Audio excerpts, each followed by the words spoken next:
Hi guys, మా అమ్మ ఛానల్కి సబ్స్క్రైబ్ చేసుకోండి, లైక్ చేయండి, షేర్ చేయండి. Thank you.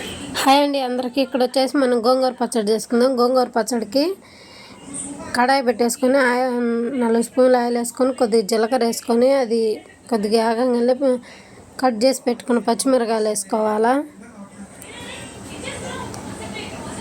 కట్ చేసుకుంటే బాగా ఏగుతాయి పచ్చిమిరకాయలు కూడా. అట్లానే వేయకుండా పచ్చిమిరకాయలు అనేవి కట్ చేసి వేసుకుంటే బాగా ఏగుతాయి.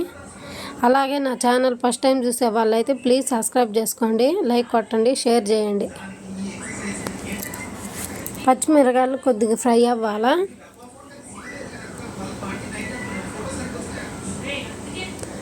ఈ పచ్చిమిరకాయలు వేగేలోపు మనం గోంగూర పచ్చడికి గోంగూర శుభ్రంగా ఉసుకంతా పోయే విధంగా బాగా నీళ్ళల్లో శుభ్రం చేసుకోవాలా.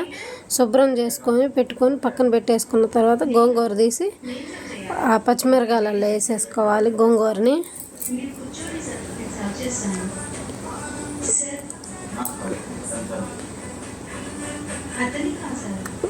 కొద్దిగా పుదీనాకు గోంగూర వేసి బాగా మూత పెట్టి ఉడికిస్తే ఇలా వచ్చేసిద్ది.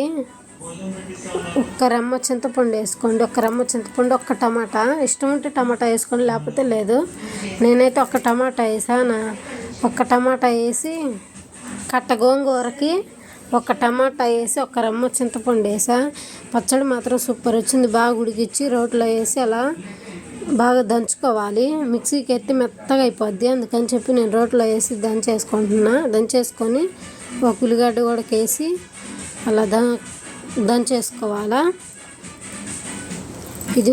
ఇది మెత్తగా దంచుకున్న తర్వాత మెత్తగా